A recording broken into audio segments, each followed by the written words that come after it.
How's it going, guys? TJ here, and today we are going to go over a little bit of a topic that is really tough, I feel like, when it comes to music production, and that is, where do you start? Where to start? Now, this can go across all genres. I mean, mainly in a lot of these tutorials, I'm going to be focusing on hip hop and metal, and that's just because that's what I do. That's what I focus on. So for today, for the starting point, I'm going to do hip hop because it's a good, fast, easy one, but please keep in mind that these principles can be used to any genre, any starting point, anything like that that you could possibly want. So it's mostly just concepts. Now, the first concept when it comes to a starting point that I want to point out is that find something fast and find something easy, and don't think that it is what you are landing on. I see this happen over and over and over again with musicians and particularly producers, where they're so worried about getting a sound to sound good, they're not worrying about whether or not that sound or that thing works with the idea that they're doing. So keep that in mind, run through ideas and do things. Now, I use, for a starting point, all the time, samples and presets. These are your best friends, and I know that people run screaming from presets sometimes, but you should not do that, because trust me, there are way too many talented people out there working for these amazing companies that spent hundreds of hours to make these presets to make you a starting point, and that's all they are, is a starting point. Sometimes you even open a preset and it works right out of the box. Now, I'm going to shut up for a quick second and we're going to get into Ableton. Now, that's what I used to produce. Now, please keep in mind, DAWs are basically universal. Some of them have some ups, some of them have some downs, some of them can do some different things than others, but for the most part, they all do the same thing. So again, we're talking concepts here, not necessarily specifics. So with that being said, let's get into it. As you can see, I'm in my arrangement view so that I can arrange audio. What I'm going to do is I'm going to start with a sample. Now, I have a lot of different samples. You can find samples all over the internet from all different genres to all different sounds, from cinematic effects to hip hop sounds to electronic effects. I mean, everything. What I'm going to do is I'm going to jump into Cymatics, because we're going to be doing kind of a hip hop example today, and they make some really awesome hip hop stuff on top of a lot of other things. What I'm going to do, let's jump into the humble hip hop sample pack and go to a melody loop, and let's just grab the first one.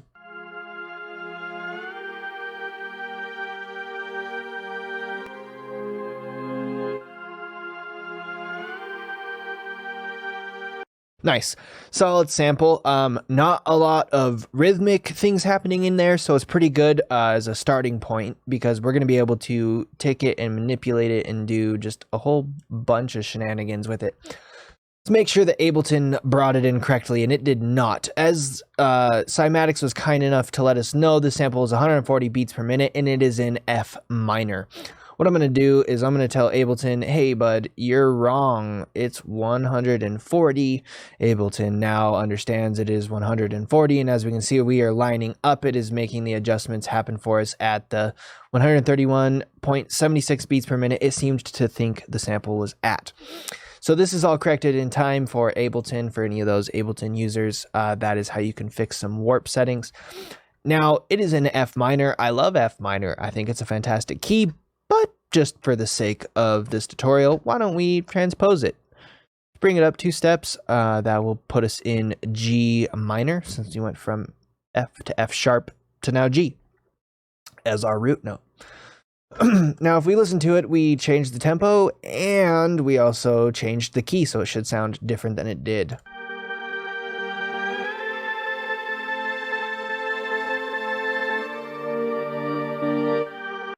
Nice, sounding good. First things first, rest in peace, Uncle Phil. But for real, let's do the EQ 8. Now, find yourself a good EQ that has a spectrum analyzer on the back of it. It's just too useful. There's just too many uses. For those that don't understand, we'll do a quick little explanation. This is low. This is 10 hertz. 10 hertz is incredibly low. Your human hearing cannot even hear that. A baby cannot even hear that. And we can go all the way up to the high highs. Looks like this taps off at 21.4 kilohertz. So even a newborn baby wouldn't even be able to hear that high. But regardless, we'll be able to see all the information in between. It even is kind enough to tell us what note. Right there, as you can see, there's a G sharp 2 at 13 hertz or whatever. So it gives us an idea of what's going on with this sound. Now, if we listen,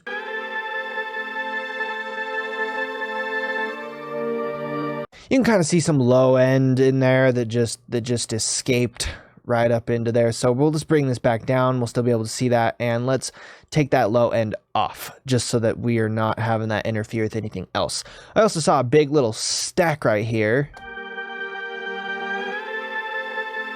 Yeah. Right in there, it's resonating really nice. The sound is clearly just prominent in that area. So I'm going to boost it and just let it sing, baby. You know what I'm saying?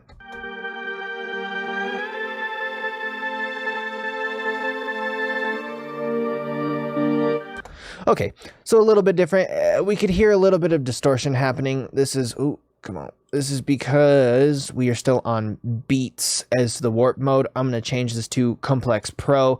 Basically what that is that is just how the software is reading the sample. Can be super cool effects if you choose different ones and you mess around with the warping and you do all the craziness, but we're not going to get into that right now. I'm just going to change that to Complex Pro so that it sounds good. We're going to switch back over to this.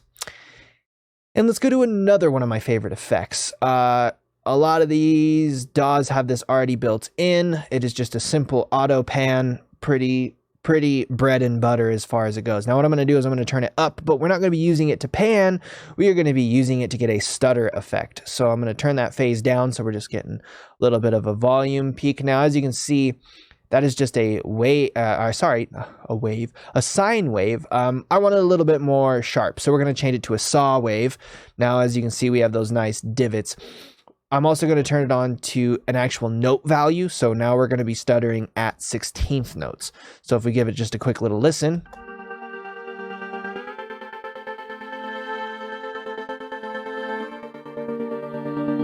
You can hear...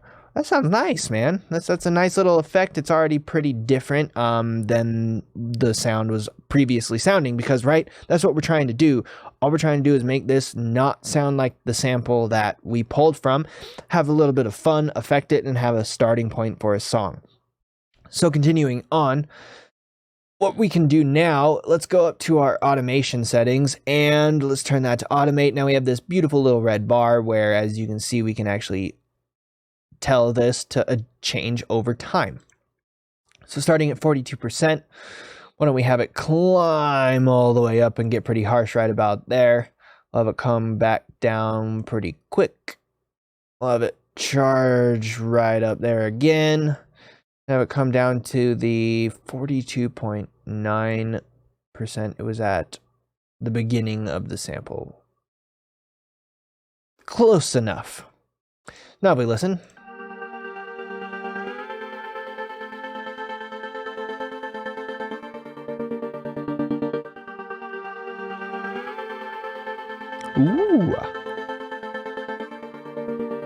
Ooh. That sounded pretty cool. That sounded all right to me. That is sounding all right to me. Okay, let's take it even a step further though. Let's go in and use a free plugin. Now, these are TAL plugins. You can find them free online. I got mine through SPLICE. I would go check out SPLICE. If you're a producer and you are not on, I'm going to say it again, SPLICE. I'll put a link down in the description just for you. Get on there, sign up, use all of those resources, man. They have amazing ones. I am signed up for their sample program where I download ungodly amounts of samples from them via their subscription. Anyway, moving right along. Just pull this chorus out, throw it on. As you can see, it's a really straightforward chorus. I bet it's going to sound great, loaded right up.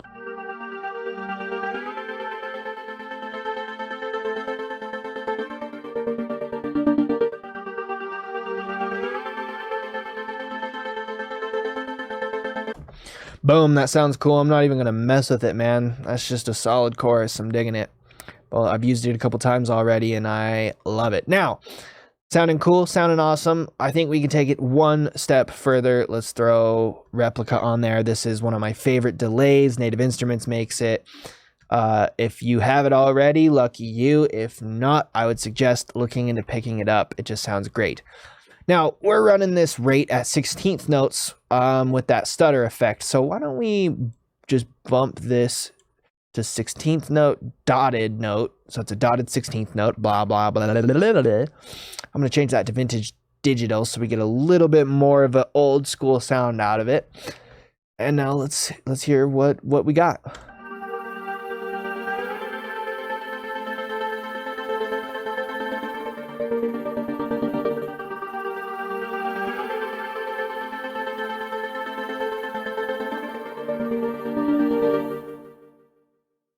That sounded pretty cool. That sounded pretty cool. And look at what we did, man. Look at what we did in just a short amount of time. We just pulled up a sample, threw a little bit of EQ on it, threw an auto pan on it, literally threw chorus on it. I mean, I seriously just pulled this plugin up, threw it on it, good to go.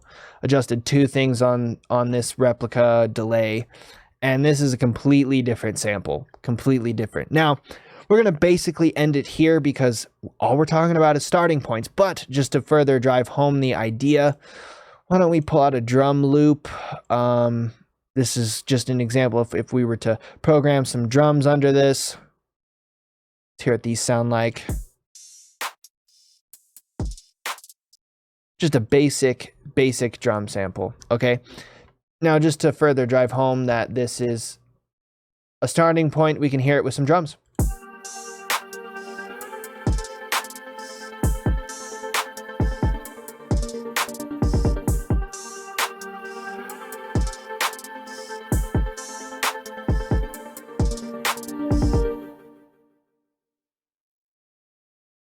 And boom, just like that, we have a start of a song. That easy. I mean, it's really straightforward. It's nothing too crazy, nothing too out of the box. Again, just to brush over what we just did, we threw in this sample, we corrected the time, we pitched it up, we did a couple little things to it with the effects by doing a little bit to the EQ, some auto pan to get a stutter, threw a chorus on straight out of the box, threw a Replika on, did a couple little things, and boom, we had a start. We had a start. And usually that's the hardest thing. That can be the hardest thing when it comes to this sort of thing, is just getting the start of a song. So I hope this helped out. Maybe there was a cool couple little tricks in there you picked up. I use that auto pan trick all the time, especially for, like, for example, in dance music, if you want to get that pumping sidechain compression sound with the kick, it's a really good way to be able to do that without having to use sidechain compression. So I hope you enjoyed this video.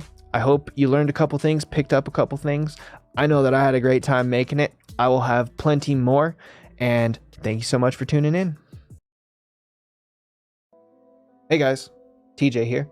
Thank you so much for tuning into this tutorial. I hope that it helped you out. I hope you found something useful. And I also hope that maybe you had a good time while you were at it. If you want more of these tutorials, you want to hear more of the music that I'm making, please, please, please be sure to subscribe to this channel. Helps me out a ton. Help me help you, so to say. I'm also looking for requests. If there's any tips, tricks, anything like that you want to see, please drop a comment, send me a message, do that sort of a thing. Now, if you want to stay in touch with what I am doing on a daily, head over to my Instagram. You can find me under TJ Site, and I post just about everything there, man. I mean, music, what I'm doing with this channel, what I'm doing with my video game Twitch channel, what I'm doing with Evasite stuff, which, speaking of Evasite stuff, that is my solo hip-hop project. If you want to hear some of that music, what I'm doing with that sort of thing, you can find all that music on this channel as well. So again, thank you so much for tuning in. I hope this helped you out, and until next time.